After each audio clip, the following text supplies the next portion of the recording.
శిక్షమనందించిన రక్షకుడు. జయ కొట్టు నా క్రీస్తుకే, మరణం గెలిచి స్వర్గం చేరిన ద్వితీయుడు.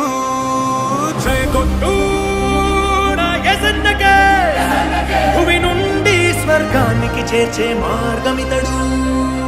జై కొట్టు నా హోసన్నకే, మరణించాక నిన్ను సమాధి నుండి లేపుతాడు. భూలోకపు పాపము నిశిని చీల్చాడు సాహసంగా, తన రుధిరమే నిలిచెను పాపము కడిగే ఆయుధంగా. శతపదములు కలిసిన పొగడలేని ఘన చరిత తనదే, కాలాలకు స్థిరపడు సరిపడు అగణిత కీర్తి తనదే.